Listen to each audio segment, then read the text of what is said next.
Hello and welcome to Useful Idiots Monday Morning, where we react to the Sunday morning news shows that we watch so that you don't have to. I'm Katie Halper. And I'm Aaron Maté. Good Monday morning, everybody. Good Monday morning. I'm going to be transparent. I'm not going to lie to you, everybody. This is a tough show this week. Okay. It was. First of all, we're dealing with a serious deficit because we're down the Chuckster who got preempted by tennis. Right. So he's not only leaving us as a host, our time with him is so precious because he's leaving at the end of the summer, and now they had to preempt Meet the Press, which just seems so hard. But in a way, it's good. It's helping us practice so we don't go cold turkey when he leaves. No. So this was their way of actually trying to help us process and deal with the pending loss. Right. Yeah. Okay. All right. Okay. Well, thank you, tennis, I guess. Yeah. But then our other major issue this week is the Sunday shows this week are all doc talk. It's just doc talk. So boring. From start to finish, left to right, up and down, doc talk, doc talk, doc talk. So, yeah, no Chuckster, all doc talk. This one's a challenge. Yeah, we're just going to be honest with you about that. Yeah, but we're hoping that we get through it together. Yes. Well, so we can't start with the Chuckster as we normally do. So let's go. I guess we want to go first to ABC News. But before we do, remember to like the stream. Yes. Help us beat algorithmic suppression. Yeah. Do it for the missing Chuckster this week. Whatever your intention is for that like, just do it. Just do it. Yeah. It's like Elijah on Passover. You leave out a cup for Elijah, even though he's not going to come. Although who knows, he may come. And you leave a like for Chuck. The Chuckster. Also, I'll be doing a call in after this. So make sure you join me there. And I think that's it in terms of the announcements. Okay. All right. All righty. Well, let's get to an hour of Doc Talk. Oh, one other thing. You guys, if you're not already subscribers to either the Substack or the Locals, you're definitely going to want to, because last week's Thursday Throwdown includes Aaron Maté talking about the FBI attempting to censor him. That's right. You have it, and you hear it from the source of potential censorship, and that's Aaron Maté. And we have a really cool chat with Oliver Stone about Russia and Ukraine. Right. And also a really non-controversial topic in the Oliver Stone interview, where he advocates for nuclear power, which everybody agrees with. There's no debate there. Everyone's on board. No one got mad at us for doing that interview. Did they get mad at him? Oh, yeah. Did they get mad at us? Some people were not happy. I mean, again, as we said, we're not taking it. Yeah, we don't know. We're not energy experts, but it's Oliver Stone. He's an accomplished person. He's passionate about this topic. He's got a history of being very brave and courageous, and I think he deserves to be heard. Yeah. On the issue of nuclear power. So check that out. And yes, by the way, just in case anyone was wondering, no Sunday shows covered my story from the Twitter files about the FBI trying to censor me on behalf of Ukrainian intelligence. I did not make it this week. Maybe next week, though. Fingers crossed. Yeah. Did any media cover it? Like, I think, what was the New York Post? Is that it? Fox News did. Fox News. There you go. Yeah. So Fox News did. Everybody else, boring. Yeah. Yeah. Who cares about the FBI working with Ukrainian intelligence to censor people online and hand over their personal information? Yeah. Well, because Twitter didn't comply and no one cares. I like that argument. Yeah, that's the counter argument. Is that because Twitter didn't censor me, then who cares? It's still newsworthy that there was an attempt. Yeah, I think so. And that the FBI was acting on it. Yeah, if the FBI is passing on to Twitter a request from a foreign government to censor people and give over their data, I think there's news there. But hey, I'm biased here because I was the target of it. Yeah. All right. Well, on to more important stuff, such as Doc Talk. Let's hit it. 1 year from today, there's a decent chance that Donald Trump will be sitting in a courtroom as a criminal defendant. There's a decent chance he'll be set to accept the Republican nomination of President of the United States. And there's a non-zero chance that he could be both, a criminal defendant and the GOP nominee. Now, none of this is normal, but that's the surreal world we are living in today, now that Trump is the first former president to face criminal charges from the federal government, his second criminal indictment in the last 3 months. We're going to analyze all the angles of this unprecedented legal and political story this week. Chief Justice Correspondent Pierre Thomas starts us off. Good morning, Pierre. Before we get to Pierre's exciting analysis, let me just share my take. I do think that they've caught. We're doing a Pierre preemption. We're preempting Pierre. We're preempting Pierre. Yeah, I do think they've caught Trump in something. They have a tape of him saying this, like something. He's talking about how the document he's showing people is classified, but it's too late for him now to declassify it. So that's like, that seems like a smoking gun. They actually got him. But I also don't care about this case whatsoever. I totally think the Espionage Act and the issue of classification is being used politically because people like David Petraeus, Hillary Clinton, have all had similar issues, but they got off. Well, in the case of Hillary Clinton, no charges. In the case of David Petraeus, he got a tap on the wrist. So, not even a slap on the wrist, a tap. A tap. It was a tap. So I do think this is totally political. And again, you have a history of the DOJ being weaponized against Trump. We've just had the Durham report confirming that the FBI probe of Trump as a Russian agent, which consumed his presidency, was baseless and replete with fraud. So I can't help but see it in that context. And I think this, unfortunately, is going to dominate our news cycle for a long time. And I just think it's the same thing that even if I do think they have him here. I do think I don't see how Trump argues his way out of this one. Right. But I also think it doesn't really matter. And I think also I don't care about the Espionage Act. I'm not going to cheer on the use of the Espionage Act. Right. It's not that you don't care about it. It's that you actually are critical of it. Yeah. I don't think it should exist in the first place. Right. And I don't lose sleep over whether or not our holy state secrets are safe at night. Right. And so anyway, that's my take. That's your doc talk. Yeah. Sandy Berger too is a former Clinton Sandy Berger is a former Clinton national security advisor who literally stuffed classified documents into his pants Of course. and took him out of a secure area. Wow. Also, he was, nothing happened to him either. So it's people who raise double standards here. I think that's totally legit, even though I do think that they do have Trump on something, and he will have to. I do, it's pretty irrefutable that he's on tape admitting that he has classified documents that he didn't declassify. That's right. I don't see how Trump's team will get around that one. Yeah, agree. Okay, well, let's get to Pierre Thomas. Yeah. George, good morning. The special counsel was under enormous pressure after news broke that Trump had been indicted. Trump quickly went on the attack, attacking the prosecution, so the special counsel knew he had to tell the nation why he made such a dramatic move. The U.S. Justice Department taking an extraordinary step, now part of an ongoing presidential campaign in a deeply divided nation. Sources telling me Special Counsel Jack Smith felt he had no choice but to take action against former President Trump for allegedly mishandling classified documents. Our laws that protect national defense information are critical to the safety and security of the United States, and they must be enforced. Violations of those laws put our country at risk. In a sweeping 49-page indictment of Trump, Smith argues that the former president willfully retained documents containing the nation's most sensitive secrets after leaving office. Trump is accused of keeping a breathtaking amount of classified documents, some involving our spies, defense and weapons capabilities, and U.S. surveillance programs. Oh my God, perish the thought that our spies, our weapons capabilities, and surveillance programs are at risk.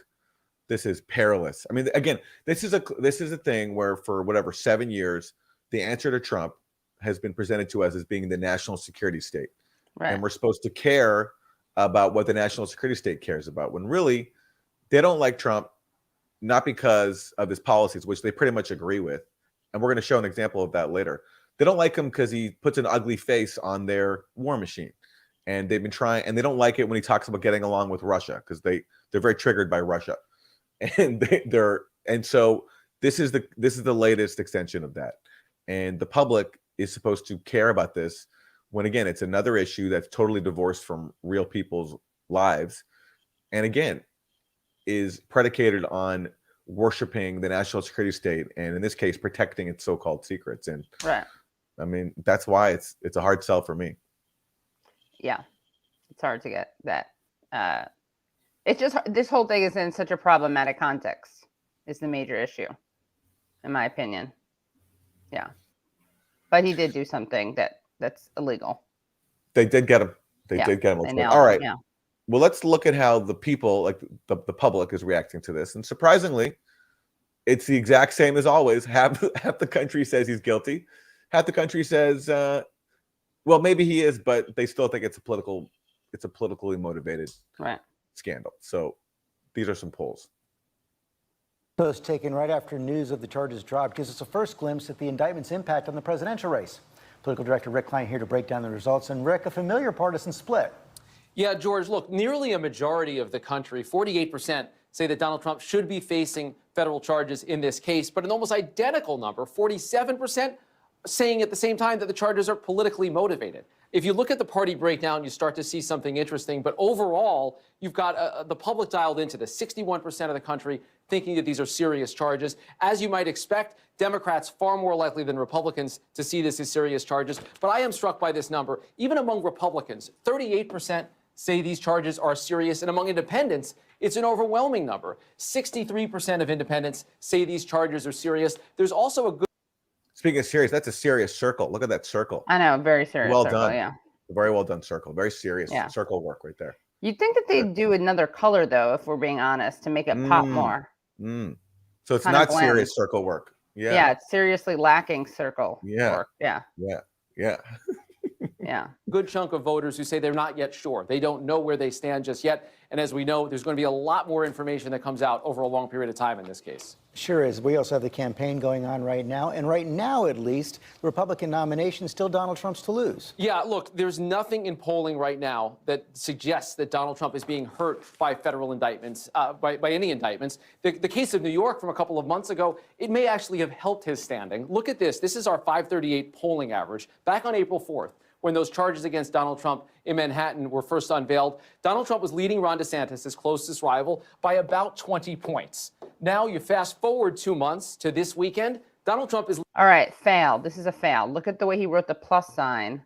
So it's right on the black line. You can barely see it's a plus. It almost looks like a minus. Yeah. Or just a 1. It looks like I-20, 120. Yeah. It does look like I-20, like he's giving us directions. Exactly. Yeah. This guy needs a lot of work. Yeah. I hope he's watching so he gets his feedback. He's giving us directions to Boringtown, USA. That's what he's giving us directions to. Yeah. On the I-20. On the I-20, Yeah. Leading DeSantis by 30 points plus. See, none that's of the how other you do it. candidates are seeing any line. movement at all. Donald Trump's numbers are going up. Ron DeSantis's numbers a little bit down. Now it may... But I mean, he's not putting the plus in the middle, so it looks kind of like a cross. Yeah, you're right. You're right. Finally, it's visible because it's not on the line. But his problem now is that it looks like he's writing about Jesus. Which is not appropriate. It's not appropriate, sir. Keep your religion out of our news. Yeah. If he wrote 33, then we'd know he'd be talking about Jesus because that's how old he was when he died. That's right. Temporarily died before coming back. Yeah. That's right. That's correct. One of the reasons why I think at least subconsciously, you see so much excitement in all these anchors. Like if you watch like CNN or MSNBC, they're all like they're packing their panels with every single pundit and host they have. I think an underrated reason why they're so excited about this, it's not just because they're like Trump saves their ratings. It's another excuse to not talk about real actual issues. Like this is great because their job, of course, is to manufacture consent, propagandize people, and that means you have to skillfully avoid issues that actually impact people's lives. Right. And the indictment of a former president on this classification records issue, documents issue, it's like the perfect issue because it has zero to do with anything actually important. So everyone's just giddy. This is a giddy time for them. Ratings, and also they get to continue to do their jobs of avoiding actual issues. Right. And as Les Moonves said, right, from CBS, Trump may be bad for the country, but he's great for ratings. That's right. There it is. And that was 7 years ago, and now we're still living that out. All right. Someone who's definitely excited and thinks this is a great thing is Jen Psaki, who happens to be the former White House spokesperson, making an easy switch over to MSNBC, where she now hosts a show. And here she is. She's dropping one of her famous sake bombs. Yeah. Yes. A lot of different issues on this show every week, and we will definitely continue to do that. But today we have one focus, making sure you have a better understanding at the end of the show of the federal indictment of Donald Trump. The former president was back on the campaign. Is there a more condescending host on TV? I mean, Rachel Maddow's pretty condescending too. I guess so. No, I guess they're all, so is Chris Hayes, actually. They're all condescending. But Jen Psaki's always like pretending as if she's like your friend who's just trying to make you make smarter sense of of this crazy world. And don't worry, we're gonna make you better informed. Yeah. When really, if you watch an hour of these cable networks, you learn absolutely nothing. Nothing. Yeah. You could watch one and it would be the same thing as you hear on every other one. Oh yeah. Trail yesterday, attacking the special counsel and trying to muddy the waters as much as possible.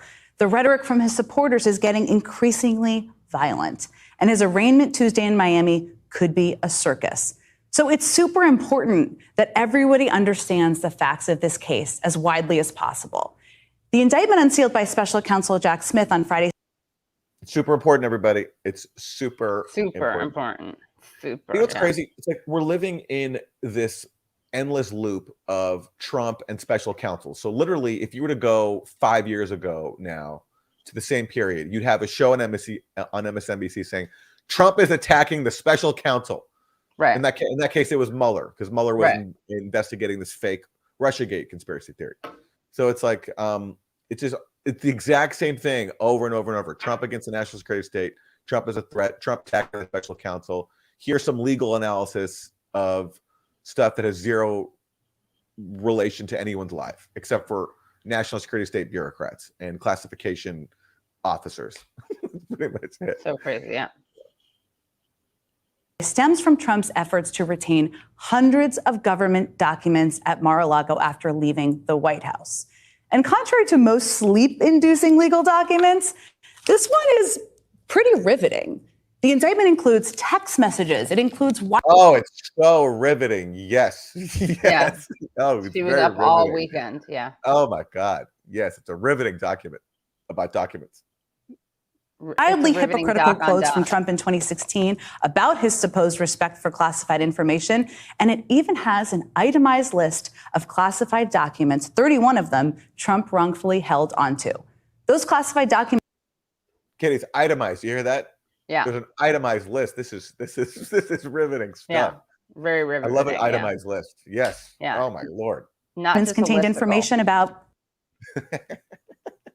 A listicle actually would be riveting. Would be good. Yeah, that would be better. Yeah. Some bullet points. Yeah. Yeah. U.S. weapons capabilities, as well as the capabilities of foreign countries. They contained information about U.S. nuclear programs and information about U.S. vulnerabilities to a foreign attack. It's all in this indictment. It isn't just that Trump valued these documents so much that he. Do you know what the actual issue is? So apparently Trump was with some friends, right? And he's hanging out. He's with like maybe someone writing a book, I think, and some other people. And he's talking about a case where he was accused of warmongering with Iran. And Trump wants to impress these people so much because he's a fundamentally insecure person. And this, I think, is actually really at the heart of this indictment. He's an insecure person who wants to impress people. So they're talking about how he was accused of warmongering with Iran. And he says, no, wait a second, I'll show you. It wasn't me. It was Mark Milley, the chair of the Joint Chiefs of Staff. He wanted to attack Iran. And that's what he shows people. So really, actually, this stems from a few things. Trump's insecurity is that he can't just like hang out, have a normal conversation. He needs to like impress people. But also, he was trying to prove he wasn't a warmonger. And he violated the law to show it by showing people this classified document. Even though it's funny because, of course, on Iran, he was quite a warmonger because he killed handsome man Soleimani. That's right. Yeah. Yes, he was. Yeah, he was. The photos of Trump's documents are kind of funny. Like when you see them in a bathroom. Yeah. That's pretty funny. Yeah, it is funny. It's fun. But again, the problem with people who are going to make this the biggest deal in the world is that now Biden is also being investigated for keeping documents by his Corvette in his garage. Yeah. But the difference is, didn't he offer to cooperate versus Trump, who was hiding it? Yes, and we know from this riveting case that he was saying, "How do we get away with this? Can we just not play ball with them?" Yes, that is why I it does look like they did Right. nail Trump there. Yeah. That's true. Yeah. Knowingly kept them, that is a problem. But he also systematically moved them from location to evade the government's efforts to retrieve them, even hiding some from his own lawyer. But more than anything, this indictment tells the story of a former president who lied, schemed, and misled federal investigators. A former president who lied. Can you imagine that we have a president who lied? This is why he's so unprecedented. Yeah. Yeah. Unlike George W. Bush, who told us the truth. Right. When he said that Saddam had WMDs, or radical truth teller. Yeah. Yeah. Or Obama, who said that we were not going to go into Benghazi for regime change. We were just going to go to protect the civilians of Benghazi because Gaddafi was handing out Viagra. Right. Unlike them, Trump lied about where he was placing documents. It is a kind of funny image to imagine him being like caught, like moving a big, some files, some like boxes of files, and getting caught. Like, I'm not doing anything. I'm just moving around some notes I have, some observations I've had about life. You know, I've had some amazing observations about life. Oh, and he's a prolific writer. You know, so for all who knows, that could be his poetry or his diary. Yeah. His spoken word poetry. Yeah. All right, I think we can move on from Jen Psaki, right? I mean, sure. I mean, we got to keep it moving here. We got to keep moving. Can we go to the William Barr clip, Wilson? Is that one ready? Mix it up a little bit. Former Attorney General Bill Barr, who served in the Trump administration, knows the former president very well. Mr. Attorney General, welcome back to Fox News Sunday. Good to have you. What about this chief argument that comes up for the president's allies and his legal team that this should have been handled under the Presidential Records Act, not this Espionage Act charge and other federal statutes that were used here? Well, it started out under the Presidential Records Act and the archives trying to retrieve documents that Trump had no right to have. But it quickly became clear that what the government was really worried about were these classified and very sensitive documents. I was shocked by the degree of sensitivity of these documents and how many there were, frankly. And so the government's agenda was to get those, protect those documents and get them out. And I think it was perfectly appropriate to do that. It was the right thing to do. And I think the counts under the Espionage Act that he willfully retained those documents are solid counts. Now, I do think we have to wait and see what the defense says and what proves to be true. But I do think that even half what Andy McCarthy said, which is if even half of it is true, then he's toast. I mean, it's a very detailed indictment, and it's very, very damning. And this idea of presenting Trump as a victim here, a victim of a witch hunt, is ridiculous. Yes, he's been a victim in the past. Yes, his adversaries have obsessively pursued him with phony claims, and I've been at his side defending against them when he is a victim. But this is much different. He's not a victim here. He was totally wrong that he had the right to have those documents. Those documents are among the most sensitive secrets that the country has. They have to be in the custody of the archivist. He had no right to maintain them and retain them. And he kept them in a way at Mar-a-Lago that anyone who really cares about national security, their stomach would churn at it. So you see this as different and separate from what he would term the Russian hoax, what we saw from the Durham report. You see these as two totally separate tracks. Yes, because in the Russian, there was nothing. There was no problem or issue underlying the Russiagate claim. It was an effort to knock him out with a false claim. Here, I think the government acted responsibly. They gave him every opportunity to return those documents. They acted with restraint. They were very deferential to him, and they were very patient. They talked to him for almost a year to try to get those documents, and he jerked them around. You know, I got to say, just on a personal note, this is awkward for people who spent a long time trying to insist that Russiagate was real by saying that Bill Barr had spun everything. It was all Bill Barr's fault because Bill Barr wrote this summary memo of the Mueller report before it came out, and everyone was insisting to me that Bill Barr had spun it, that the secret collusion was still there, and Barr was just Trump's henchman, so we can't trust anything he says. But here he is saying that, Russiagate was a scam, but this is legit. Yeah. So that's awkward for them who, Right. Anyway, It's also awkward for Trump and his defenders, because I think this is probably the most damning non-defense of Trump, most damning indictment, not literal indictment, obviously, but most damning response to Trump, because this is someone who has, because there are a lot of people, including you, Aaron, and me, who said that the Russiagate stuff was and what's it called, a nothing burger and politically motivated. It was a scam. Yeah. Yeah, it was a scam. And so you have Bill Barr basically saying, look, I'm not someone who agrees with all the ways that Trump was gone after. For instance, I think Russiagate was a hoax, but this is a case where he's not a victim. Yeah. So, yeah. And Barr said the same thing about January 6th, too. Right. But I will say, too, that Barr also is a staunch Republican, and he's embarrassed by Trump. He doesn't. Yeah, he is. Yeah. He did work under Trump, and but he's also embarrassed by him, and he doesn't want to see him at the head of his party anymore. And so I just think that should be acknowledged, that a lot of these people who are known as defenders of Trump actually don't want him there. Right. And for them to establish their credibility, they had to. I mean, Russiagate was such a joke that you can't defend that seriously. Right. But I do think he was also working for him at the time, which made it awkward. Yeah. Yeah, but I do think they have a motive now in trying to get Trump out, because they see him as a loser, which he has been, right, and kind of an embarrassment. So I wonder if anyone tripped over the documents. Who knows? That would maybe Bill Barr tripped over them. And he has a grudge. Yeah, exactly. That's payback time. Yeah. All right. Well, let's move to Jim Jordan, because here's an interesting contrast in the way that former or current Trump allies are responding to the allegations. Congressman Jim Jordan. He can handle however he wants. That's the law. That's the standard. And Jack Smith can do all this 37 different counts and whatever he wants to do, but that doesn't change the standard. The standard that the Supreme Court in a unanimous decision said was that he can classify and he can control access. He has the sole authority. In this indictment, he states on at least one occasion that he did not declassify the information. When he's showing a document to somebody who doesn't have a security clearance, I might add, he says explicitly that it is classified. He didn't declassify it. Dana, he has said time and time again he's declassified all this material. This is the most political thing I have ever seen. So I just like that. I like Jim Jordan just being presented with a fact that contradicts what he just said, and he just says it again. I admire him for that. That's really good message discipline. That's all I have to say.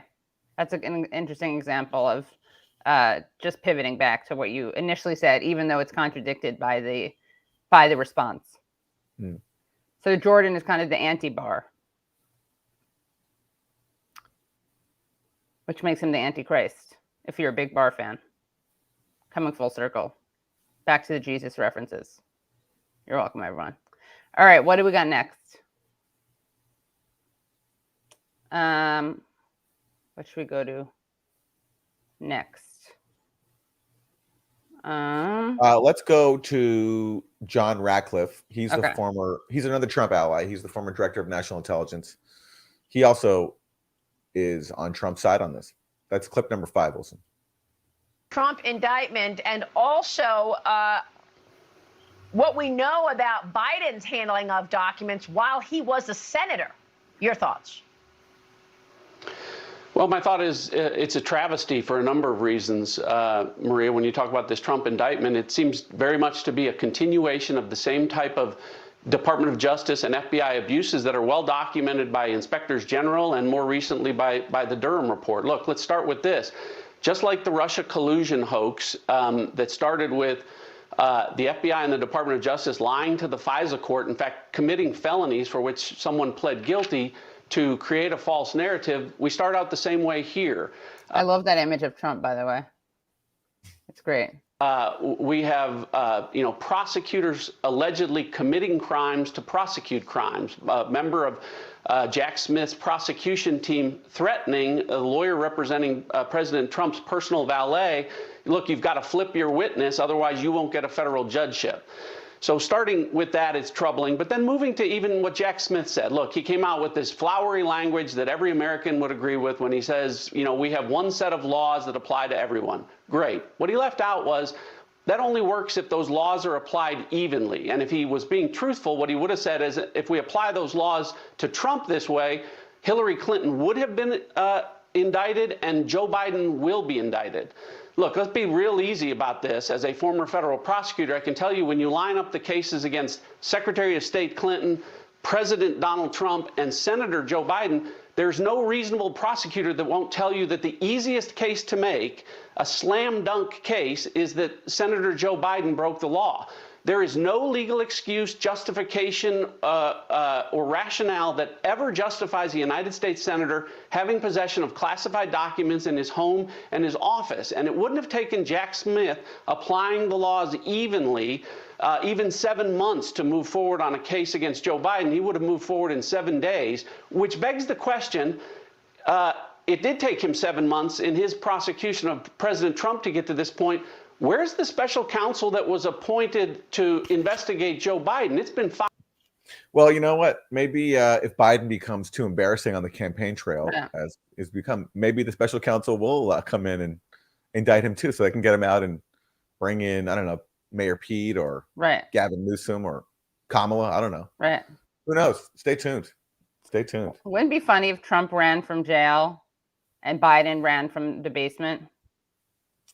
That's a very real possibility. Yeah, it's a very real possibility. All righty. Well, you know what's interesting about all this though is that Trump obviously ran on lock her up, and then he didn't go for locking her up, which kind of I think shows that a lot of this was just a scam, or not a scam, like just a campaign slogan, as opposed to something he was really going to do. Or could he not have done it because there wasn't slam dunk evidence against her? I don't know. Well, I mean, I still think it's strange. See, for me, having gone through this really monumental saga of Russiagate, where the president was accused and investigated of being a Russian asset, that's a big deal. And this consumed the country for multiple years. It really had a negative impact on U.S.-Russia relations. It basically made diplomacy with Russia impossible. And it encouraged hawkishness toward Russia. I mean, that's what Russiagate was all about. That's what Ukrainegate, the sequel to Russiagate, was all about, when Trump was impeached after he paused some weapons to Ukraine. And that was presented as this huge threat to national security. And it's established now that the Clinton campaign framed Trump, and that the FBI knew about that from the start. That's basically the main takeaway from the Durham report. And yet nobody was held accountable for that. So there is, to me, a contrast here. And this is where I think Trump supporters have grounds to be upset about this, is that, you know, no one's been held accountable for that. Clinton was never held accountable for that. No one in the intelligence agencies are held accountable for that. But now he's being charged with this. And there is a huge double standard there. And that, I think, is going to, I think that's going to cause problems. I think people recognize that. And what excites cable news hosts doesn't necessarily resonate with tens of millions of people. And they don't forget about the fact that the person they voted for was undermined by the intelligence agencies. They're just not going to forget that. Yeah. But why do you think Trump didn't go after Clinton? Well, because I think I don't think he was the dictator that everyone made him out to be. I think he's just a kind of ridiculous figure who happened to freestyle his way to the presidency and say some really horrible things. But I don't think he's actually a fascist dictator. If he was, he would have locked up Hillary Clinton. He would have, like, during COVID, he would have used COVID as an excuse to, like, you know, increase authoritarianism. But he didn't do that. So I just don't think he's actually a dictator. And also, the Clintons are pretty powerful people. I mean, why didn't he declassify a whole bunch of material that could have exposed Russiagate even more? Like, there's stuff I know about that I know he didn't declassify that could have really helped him. He didn't do that because he was basically threatened. He was told by Gina Haspel of the CIA that this would be a real problem for him if he did that. He also was considered, you know, there's a lot of, I think, credible sources saying that he was seriously considering pardoning Julian Assange and Edward Snowden, but he didn't. And I think he was worried about revenge from the national security state. So I think that's ultimately what it comes down to. with the Clintons too. And also, it's just hard to prosecute people like that. It's just difficult. It's hard to prosecute John Brennan. It's hard to do these things. But to me, it's certainly, he's not the dictator that he was made out to be. That's for sure. But he didn't even do it like legally. Yeah. So it's interesting. It does show how in some ways that these guys are all on the same team. Right. Absolutely. Well, if you want to see a Republican who's very upset about this, I think we should probably go to the Lindsey Graham clip. Okay. Let's do it. That's number 8. And Lindsey Graham is standing by his man. He's standing by Trump. Yeah. He's got a lot of feels on this. By the way, where are we at likes? I know today's a difficult one, but I still think we got to encourage the likes. Everyone, if you haven't already done it, give a like.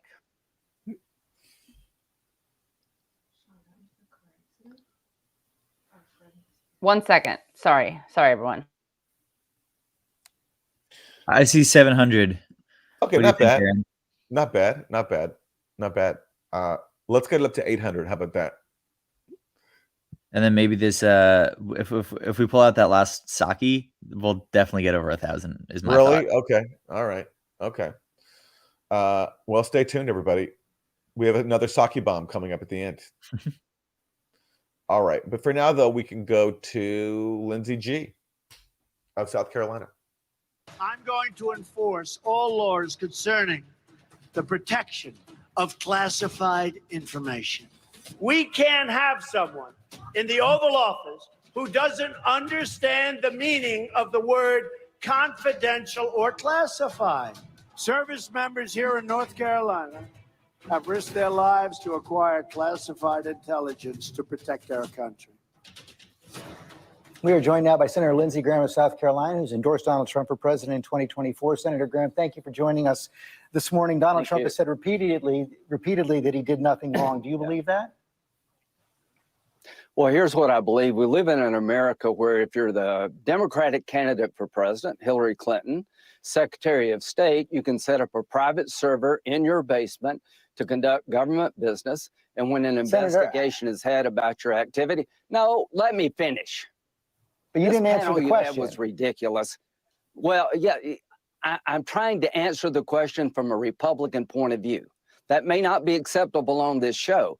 Yes, I don't like what President Trump did in certain aspects. I don't like that Joe Biden had classified information on the garage. I don't like that Mike Pence carelessly took classified information. I don't like any of that. But what I don't like is a system in America where the Secretary of State, who's a Democratic candidate for president, has people take a hammer to social media devices and break them apart, apply bleach bit to a hard drive to erase emails, allow classified information to get on a felon's computer, Anthony Weiner. You haven't even mentioned that. Most Republicans believe we live in a country where Hillary Clinton did very similar things and nothing happened to her. President Trump will have his day in court, but espionage charges are absolutely ridiculous. Whether you like Trump or not, he did not commit espionage. He did not disseminate, leak, or provide information to a foreign power or to a news organization to damage this country. He is not a spy. He's overcharged. Did he do things wrong?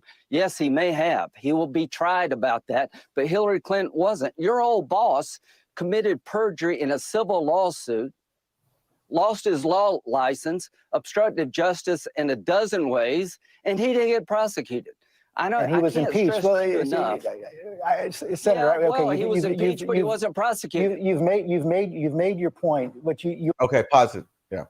So, you know what's funny about Lindsey Graham's passionate defense of Trump is that what he's saying really also applies to Julian Assange, who Lindsey Graham would love to see imprisoned, if not murdered, because Julian Assange is also charged on the Espionage Act, and he's accused of all these crimes. But Julian Assange also did not violate the Espionage Act. He did nothing wrong. He didn't steal anything. He didn't leak anything. All he did. Oh, Katie, you're on mute. Lindsey Graham. He mentions Assange, by the way. Heads up, everyone. He's going to get to that. Yeah. Oh, he does. Okay. All right. Yeah. Well, so Lindsey Graham is not defending Julian Assange. He wants to see him far from it. Yeah. All right. Well, let's get back to Lindsey. Yeah. Is my internet slow, or is it your guys? Is it Wilson's glitchy, or is it mine? One second. You're asking, is it me or is it you? Yeah. I'm gonna refresh I don't my. know. Let me refresh. Hold on. Hold on. Let me refresh my page. Okay. Well, let's hear more from Lindsey. You also said something that I believe is not true based on what's in the indictment. You said that he did not disseminate any of this information. In fact, there's an audio tape in the indictment where he's talking about the secret information, saying he knows it's secret, knows it's not declassified. Okay, let's talk about that. I don't know what happened. I haven't heard the audio, but look at who's been charged under Espionage Act. Julian Assange, Edward Snowden, Chelsea Manning. People who turn over classified information to news organizations to hurt the country or provide it to a foreign power. That did not happen here. Donald Trump, you may hate his guts, but he is not a spy. He did not commit espionage. None of those people turned over anything to a foreign power. What is he talking about? That's just a straight up fabrication. Assange, Snowden, Chelsea Manning, nobody turned over anything to a foreign power. They turned over their material to journalists. That's not a foreign power. So that's Lindsey Graham applying a double standard because, of course, he hates people who disclose the crimes of the national security state. And that's showing who he is. And that's Lindsey for us. But you got to love the passion. He's fired up about this. When he got mad, at George Stephanopoulos for interrupting him, saying, "Let me finish." That was pretty funny. Okay, we can move on from Lindsey Graham now, while Katie continues to fix her internet connection. And Joe Biden's top ally, Senator from Delaware, Chris Coons, he's got something to say about Biden. Yet, despite all that, in many polls, Donald Trump is leading President Biden, or they're close to tied. Given all this, what do you say to Democrats who are worried about the prospect of Donald Trump defeating President Biden? I think we should be worried, given his conduct and given his record and given what he says. Frankly, that the former president responded to this stunning indictment by going on the attack, that he and a number of other Republican contenders for the presidency focused on attacking law enforcement, on calling for a defunding of the FBI, on criticizing federal law enforcement, rather than having any pause or any moment of reflection about the consequences for our national security. Everyone, the next time you want to criticize the FBI or the national security state, you need to pause and reflect. And before you criticize the FBI for, murdering Fred Hampton or targeting social justice activists, or the CIA for launching coups around the world, reflect. You need to reflect on what that means for our national security. That's what Chris Coons wants us to do. He's Mr. Reflection when it comes to criticizing the FBI. I'm sorry, I got kicked off the internet right as my favorite Lindsey Graham was happening. Did we get to the Assange part yet? We did, yeah. And one thing he said that like all these people gave over information to a foreign power, which is just not true. They didn't. In the case of Assange, again, he didn't hack anything, he didn't leak anything. He tried to help Chelsea Manning crack a password that would help her protect herself from being discovered. That's not hacking. That's helping someone try to protect themselves. Right. And that's the basis for the charges against him. So all that is a lie. But of course, it's interesting. The only time these shows will cover Julian Assange is when Lindsey Graham happens to mention him in order to vilify him and defend Trump. Yeah. Otherwise, these shows don't care about that. Yeah. Of course. Why would they? They're only journalists, allegedly. And he's been his prosecution and persecution is basically the criminalization of journalism. So why would they care? Yeah. Exactly. I think the best thing for Joe Biden to do in this campaign is to keep showing that he is an effective and capable president by continuing to solve big problems. George, just 2 weeks ago, he skillfully and successfully negotiated with Speaker McCarthy a resolution to the potential threat of default that gave us a strong framework for moving forward in budget and appropriations matters for the next 2 years. Despite some suggestions by his opponents, he's sharp, he's skillful, and he's continuing to lead as our president despite the distractions of former President Trump's rising legal problems. Biden's solving big problems, everybody. He's solving big problems. Trump is committing felonies. Biden solving problems. Right. That's the contrast right there. You know, a lot of people are complaining about our coverage today, saying that someone said stop being like the MSM. We have no choice. We're literally covering the MSM, but we're giving you some alternative analysis. I don't think they're defending Julian Assange, as we know. But if you need a little break from all this doc talk, you know, Lindsey Graham we just saw him refer to, I guess, taking a sledgehammer to a BlackBerry, right? He was talking about what happened with the Clintons. Yeah. Okay. So I'd be remiss if I didn't bring up this, if we didn't show you this video of Lindsey Graham speaking of smashing cell phones. It's a little blast from the past, but I think you guys are going to like it. Lindsey Graham says to me, please, please, whatever you can do. You know what I'm saying? I said, what's this guy, a beggar? He's like begging me to help him with Fox and Friends.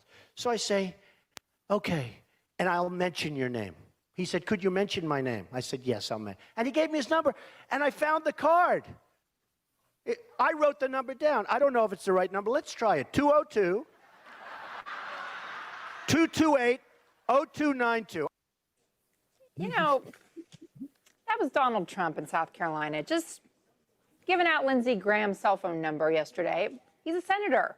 The two have been locked in this war of words after Graham called Trump a jackass early Tuesday on CBS This Morning. I've never said jackass in front of a television camera before. Lindsey Graham just tweeted. Well, so obviously, I mean, this is the obvious joke, but Trump has a history then of leaking state secrets, such as Lindsey Graham's cell phone number. That's highly protected. That number is only for neocons, everybody. That number is only for people who want to talk about how to destroy foreign countries in the service of U.S. hegemony. That's not for everybody else. That's not for us lay people. So Trump revealed a very highly protected state secret there. So that's really funny. Okay, Katie's fixing our internet. Let's go on to Wait, did you want to see the smashing the phone part? Oh, sorry. Yes. Okay, sure. My bad. It's great. About this video of him destroying his phone.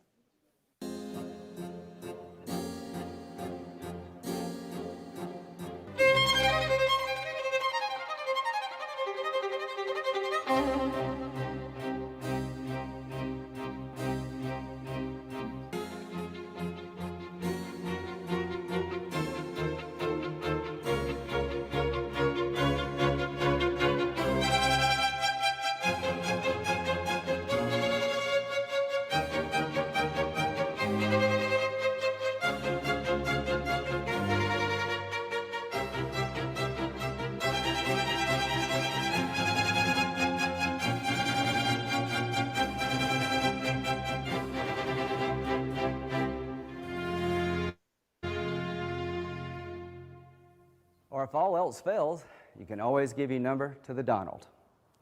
This is for all the veterans.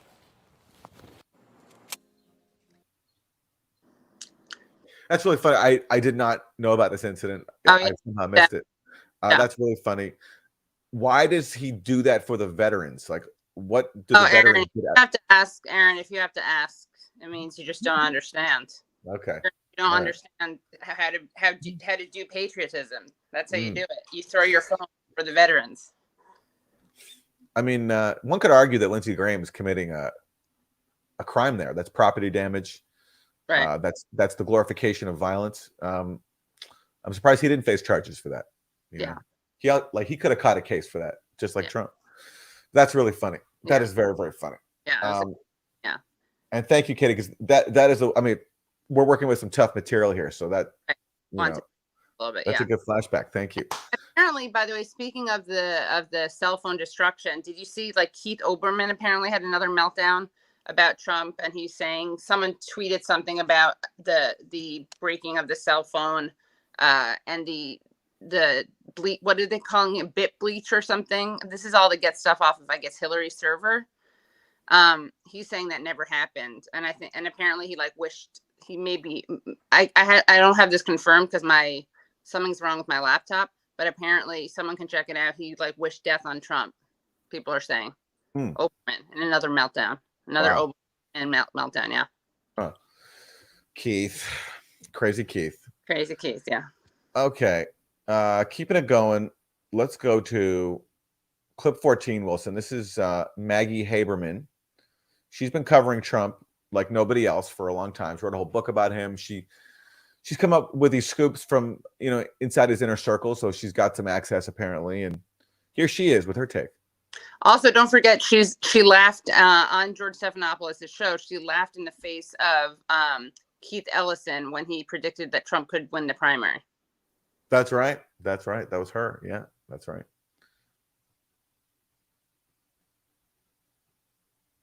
"49 pages of the indictment, vintage Donald Trump." That was what I was thinking as you started talking. I mean, it is him distilled to a T. It's all aspects of his personality, thinking that he can talk his way out of everything, thinking that things are, and again, these are allegations. He is entitled to a presumption of innocence, but these are based on insider accounts, his lawyer, an audio recording of him. And it's him boasting. It is him having a disregard for certain rules. It is him believing he can talk his way out of almost anything.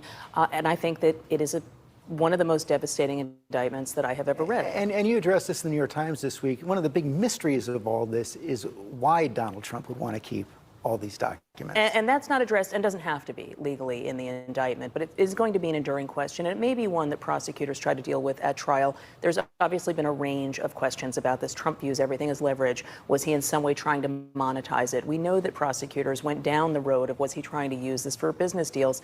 None of that is there. Chris Christie said on this set, I think 7 months ago, that he believed part of this was about Trump's inability to accept that he wasn't president anymore. That does maybe seem like the most likely thing, by the way, that happened. Yeah.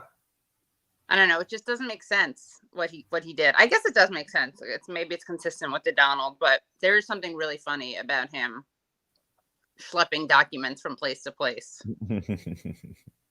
Yeah.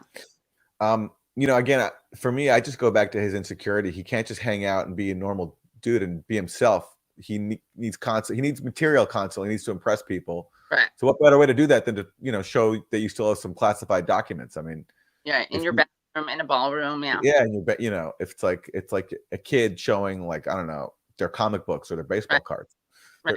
their secret stash. Right. So yeah, but hey, riveting stuff here. Okay, Wilson, you had a clip you wanted to play of Jen Psaki. Let's go to that one before we close out the show. I want to take a new one from Trump. Yeah. I want to take a little trip down memory lane.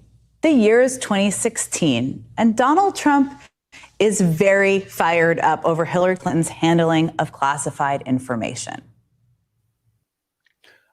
They got to work on her her tone, because it's like, to me, it sounds like she's speaking to kindergarten kids. Like that's the vibe I'm Yeah. So they got to work with her on that. Yeah. The people don't like to be spoken to as if they're children. Exactly. I realize MSNBC kind of like a job requirement is to be condescending and have contempt for your audience and see them as little as little dupes that you're there to brainwash. But you got to be a bit more effective at hiding your contempt for your audience, I think. Yeah. I had David Sirota on the Katie Halper show last week, and he slammed the debt ceiling negotiation alleged victory. But one of the things he said was that viewers of MSNBC are politically lobotomized. Yeah, I mean, that's what 6 years of Russiagate will do to an MFer. All righty. There, when she was the press secretary, the spokesperson, she was condescending and contemptuous and disdainful. Now she's just condescending. Like, she doesn't think you're bad children. She just thinks you're stupid children. Absolutely. Absolutely. Not bad children, stupid children. Yeah. That's a key distinction. Okay, let's follow Jen Psaki down memory lane for as long as we can. In my administration, I'm going to enforce all laws concerning the protection of classified information. No one will be above the law.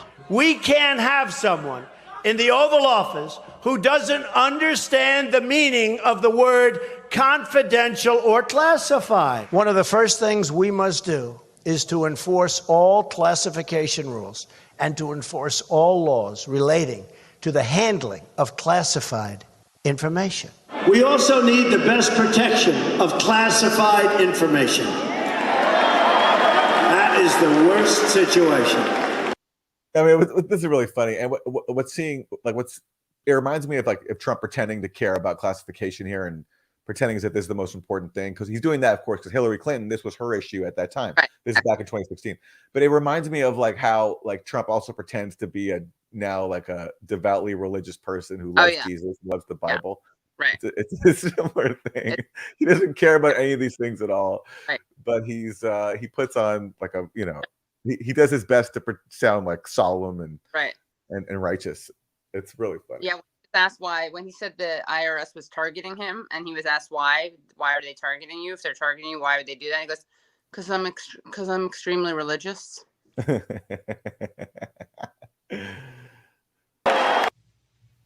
I mean, he sounds pretty protective of classified information there, committed to it.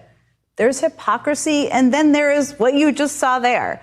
Fast forward to present day. This is rhetoric we've continued to hear from the Republican Party following Trump's.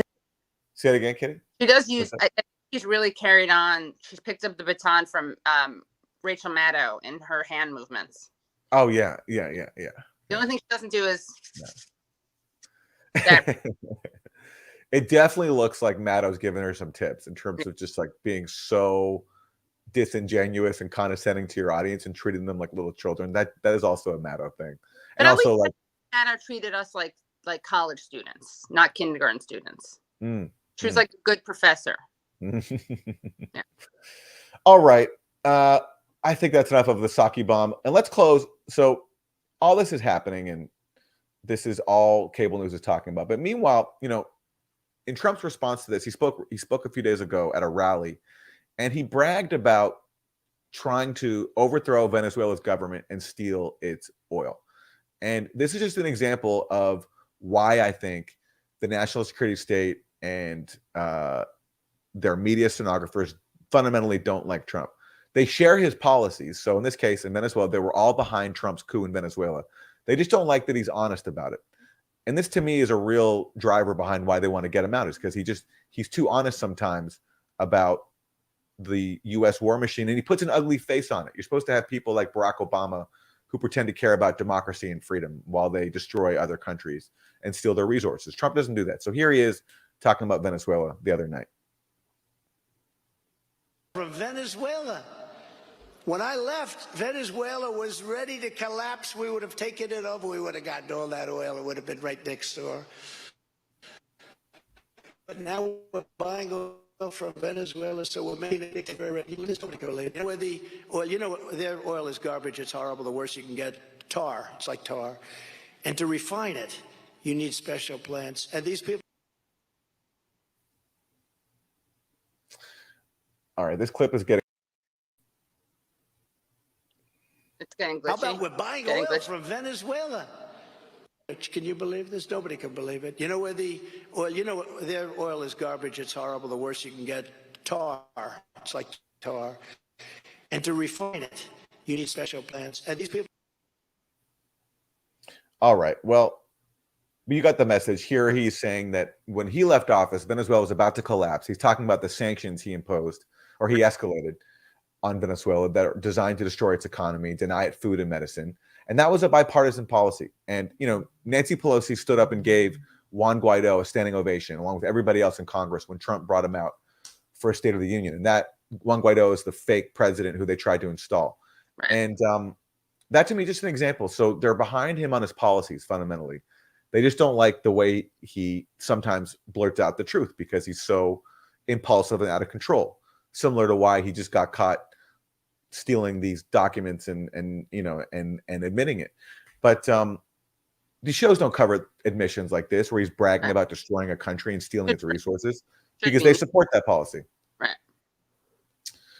So that brings this hour to an end. We made it to Katie a whole show about Doc Talk, and we did it.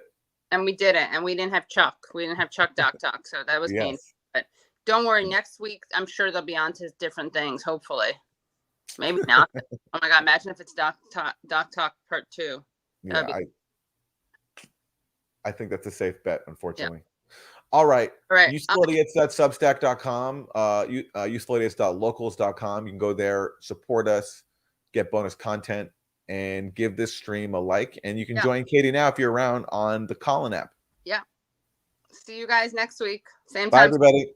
Bye.